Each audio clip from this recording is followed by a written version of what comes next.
UKLO 1 year masters. No IELTS required up to 5 years visa. High visa success rate. ఎందుకని తీశారు అక్కడ ఏం జరిగింది ఆయనకి అలా చేయడం? ఆయనకి ఎంత ట్రీట్మెంట్ తీసుకున్నా ఈ మోటార్ న్యూరాన్స్ నర్వ్స్ అన్ని వీక్ అవుతున్నాయి.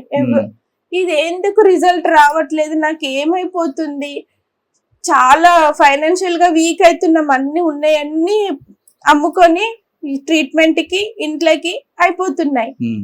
నేను ఏదో ఇప్పుడు ఈ స్టేజ్ లోనే కదా నేను ఏదైనా అనుకునే సాధిస్తాను, అన్న పిల్లల పెళ్లిళ్ళు చేసేసాను, నాకంటూ నా బిడ్డకి భార్యకి ఏమైనా చేయాలనుకుంటున్నా, నేను ఇట్లా పేషెంట్ అయిపోతున్నాను అన్న టెన్షన్ వచ్చేసింది.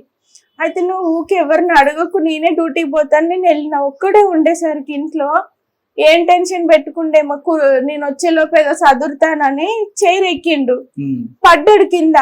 పడ్డాడు, ఏమైందో తెలీదు, ఇక్కడ చెయ్యికి ఎంత డ్యామేజ్ గా ఇప్పుడు 1 year అవుతుంది ఎగ్జాక్ట్, ఆయన అది పోలేదు, పడిపోయిండు. నేను ఇంటికి వచ్చేసరికి అంతా నొప్పిలేస్తే నేను కోల్డ్ అయిందేమో, వెదర్ బాగాలేదు అనుకున్నా. కాదు, పొద్దున్న రెడీ అవుతుంటే నిలబడి నాకు వాష్రూమ్ రావట్లేదని ఒక దగ్గర నిలబడ్డాను, ఇంకా మూవ్ అవ్వట్లేడు. ఏమైతుంది అంటే నా చెయ్యి రావట్లేదు అని మూతి సడన్ గా ఇంకొరిపోయి చొల్లు గారుతుంది.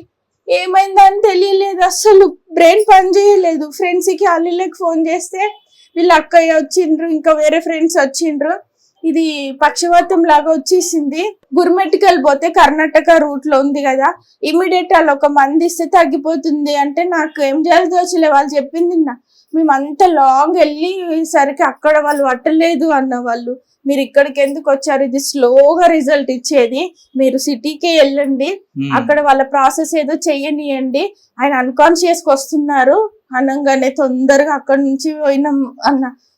సాయి కృష్ణ న్యూరాకి వెళ్ళినాం, అక్కడ వెళ్ళేసరికి వాళ్ళు 10 lakhs దాకా అవుతుంది అన్నారు. నేను ఎక్కడి నుంచి పెడతాను, ఫ్రెండ్స్ అందరు కలిసి నిమ్స్ కి స్టెప్ వేసినాం అన్న.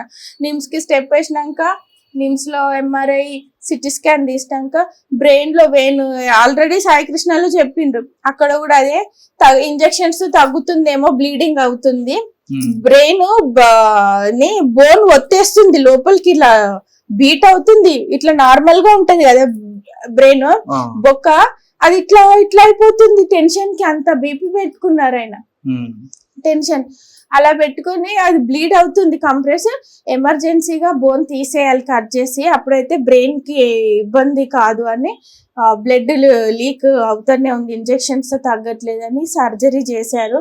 1 week లో మళ్ళీ బోన్ పెట్టేస్తామన్నారు, కానీ నా నర్వ్స్ వీక్ ఉండడం వల్ల మిలీనియం కి పంపించారు మమ్మల్ని.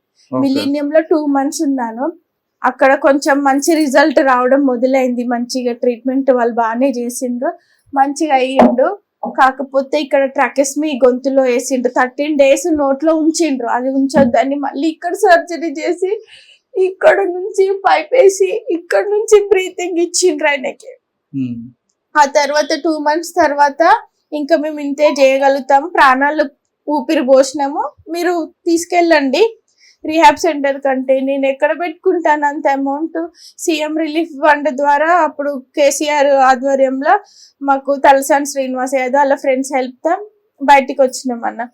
అటు నుంచి నాకు నా దగ్గర ఉన్న ఇంకా 3 lakhs దాకా కూడా అల్లిళ్ళని అప్పు చేసి అవి కూడా అయిపోయినాయి. మళ్ళీ రీహాబ్ సెంటర్ కి వెళ్ళినాం, రీహాబ్ సెంటర్ కి వెళ్ళినాక అక్కడ నాకు ఒక 10 lakhs దాకా అయింది.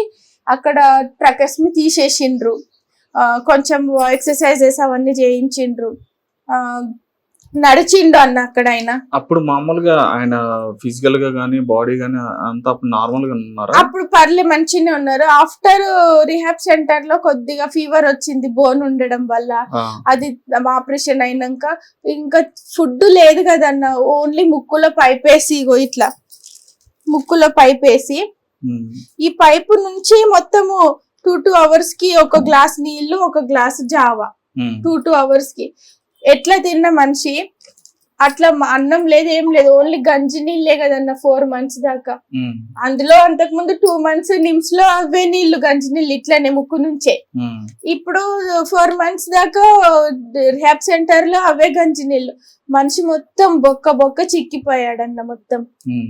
ఆ తర్వాత ఇగో ఇప్పుడు ఇట్లా ఉన్నాడు అన్న. ఇది ఆయన ఓల్డ్ ఫోటోలా? ఇవి ఆయన జిమ్ ఛాంపియన్ గా ఉండే అన్న.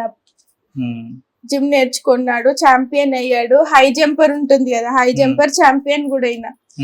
అంటే టైము ఏదో 1/2 అవర్ లోనే అయినా దాంట్లో 50-100 అవి ఉంటాయి కదా, అవి తీసి విన్ అయ్యాడు ఈయన పుషప్స్. మరి ఇప్పుడు మీ కుటుంబ పరిస్థితి ఏ విధంగా ఉందమ్మా? కుటుంబ పరిస్థితి చాలా దీనంగా ఉందన్న. 4 years నుంచి, అంతకుముందు 3 years, సర్జరీ అయినాక 1 year చాలా స్ట్రగుల్ అవుతున్నా. 4 ఇండ్లు మారినన్న, ఎవరు ఎక్కడ పెట్టుకోవట్లేదు. మా ఇంట్లో ఏమన్నా అయిపోతే మా ఇంట్లోకి ఇంకా వేరే వాళ్ళు రెంట్కి వస్తారో రారో అన్న భయంతో, కొంత రెంట్ వెనక ముందు అవ్వడంతో మాకు ఎందుకు రిస్క్ అని ఖాళీ చేపిస్తుండ్రు అన్న. మరి సెకండ్ ఫ్లోర్ లో ఇప్పుడు ఉన్న ఈ సింగిల్ రూమ్ లో సెకండ్ ఫ్లోర్ లో ఉన్నారు, మరి ఏ విధంగా తీసుకొచ్చారు? మరి మనుషుల్ని, ఆటో వాళ్ళని, సామాన్ మోసే వాళ్ళు ఉంటారు కదా, వాళ్ళని పట్టుకుని అలాగే తిరుగుతున్నారమ్మా? అట్లనే తిరుగుతున్నాను. ఈయననే వాళ్ళ డాడీకి సేవ చేసి ఇట్లా ఎత్తుకొచ్చిండు. 86 years అయినా చూసిండు. ఇప్పుడు ఈయన 40 years కే ఈయన 4 మోస్తున్నారు. ఒక చిన్న పాప ఉంది నాకు. పాప భవిష్యత్తు ఎట్లా, మా ముందు భవిష్యత్తు ఎట్లా, ఉండడానికి నీడ లేదు, రెంట్ ఎట్లా కట్టాలి, తినడానికి ఏం చేయాలి? ఆయన ట్రీట్మెంట్ చేస్తే మంచిగా అవుతాడు. అప్పుడప్పుడు నొప్పిలేస్తుందని ఏడుస్తాడు. హాస్పిటల్లో చెకప్ కి వెళ్తే బోన్ లేకపోతే నొప్పి లేస్తుంది కదమ్మా, బోన్ వేపిమని చెప్పాము కదా అని అంటుండ్రు. నేను ఎక్కడి నుంచి అమౌంట్, నేను ఉన్న గుట్టలో ల్యాండ్ కూడా అమ్మేసి నేను రిహాబ్ సెంటర్ లో కట్టినా అన్నా. ఇంకెక్కడి నుంచి నేనేం చేయాలి? మనం మనుషులు, మనకి రాకపోతే ఎవరికి రావు కష్టాలు. ఇంత కష్టము అన్నా. ఈయన ఆర్ఫన్స్ కి ఇచ్చేవారు అన్న అమౌంట్. ఊరుకోండి భాస్కర్ గారు, బాధపడకండి. కోవిడ్ టైంలో అందరికి బియ్యం సంచులు ఇచ్చారు. ఏం కాదు, మీకు సర్జరీ జరిగితే బాగుంటుందంట. మీకు సర్జరీ జరిగిపోతే మళ్ళీ మీరు నార్మల్ గా అవుతారంట, అదే చెప్తున్నారు. బాధపడమాకండి. మీరు ధైర్యంగా ఉన్నారు. మీరు ధైర్యంగా ఉంటేనే మీ వెనకాల మీకు ఏం చేయాలన్నా కానీ మీ భార్య గారు మీకు చూసుకోవడానికి ఆవిడకి ధైర్యంగా ఉంటది.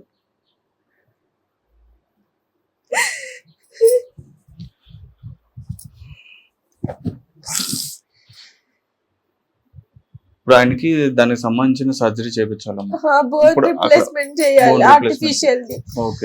దాంట్లో 3 ఏమో ఉంటాయంట. ఈయన రికవరీ స్టేజ్ కి వచ్చారు. రికవరీ స్టేజ్ అన్న అయినది. ఆయుర్వేదిక్ మందు కూడా ఇప్పుడిప్పుడు కొంచెం పడుతుంది. మన యూట్యూబ్ నుంచే ఆయన ఎవరు మురళీ మనోహర్ సార్ మెడిసిన్స్ తీసుకొచ్చాను. ఆ సార్ కి చెప్పుకుంటే ఆయన ఫీజు కూడా తీసుకోలేదు, మెడిసిన్స్ ఇచ్చారు మాకు. చాలా మంది మంచి వాళ్ళు ఉన్నారు. మీరు అనుకుంటున్నారు ఇప్పుడు మనకి సమస్య మన ఇంట్లోనే. ఇప్పుడు మీరు బాధపడటంలో నేనేంటంటే నేను మీకు చెప్పలేను, ఎందుకంటే ఆ బాధ మీరు పడుతున్న వరకు మీకే తెలుసు. అది అర్థమవుతుందా? చాలా మంది మంచి వాళ్ళు ఉన్నారు, సహాయపడే వాళ్ళు చాలా మంది కూడా ఉన్నారు. అదే విధంగా మీరు అన్నట్టుగానే భాస్కర్ గారికి సర్జరీ అనేది కూడా జరుగుద్ది, ఖచ్చితంగా ఆయన జరుగుద్ది. మళ్ళీ నార్మల్ డేస్ లోకి ఆయన వస్తారు. మీరు చూపించినట్టుగా ఈ ఫొటోస్ కున్న ఆయనకి ఇప్పుడు ఈ పొజిషన్ అయితే నేను నమ్మలేకపోతున్నాను. ఛాంపియన్షిప్ కూడా ఆయన చేశారు కాబట్టి ఖచ్చితంగా ఆయనకి మళ్ళీ రికవర్ అవుతుంది. మీరు బాధపడకండి భాస్కర్ గారు. జిమ్ అసోసియేషన్ నుంచి ఒక 8,000 ఇచ్చారు వాళ్ళు ఫ్రెండ్స్, అంతే. అంటే ఇప్పుడు మన రామ్ గారి దగ్గర కానీ లేదంటే సన్నీ గారి తలుచుకుంటే తెలీదు. పెద్దవాళ్ళు తలుచుకుంటే కొంచెం వాళ్ళు మాకు ఫైనాన్షియల్ గా ఏమన్నా హెల్ప్ చేస్తే మా సమస్య తీరిపోతుంది. ఆయనకు ఆపరేషన్ చేయించుకుంటాను. నాకు ఏదైనా గవర్నమెంట్ నుంచి ఏదైనా ఇల్లు అప్లై చేశాను కానీ ఏం రిజల్ట్ రాలేదు. ఏదన్నా ఇల్లు అందరికి ఏమో కానీ నాకు ఇప్పుడు ఎక్కడ నిల్వ నీడ లేదన్న. ఇప్పిస్తే నా ఇంట్లో ఉండి ఆయన ట్రీట్మెంట్ అయితే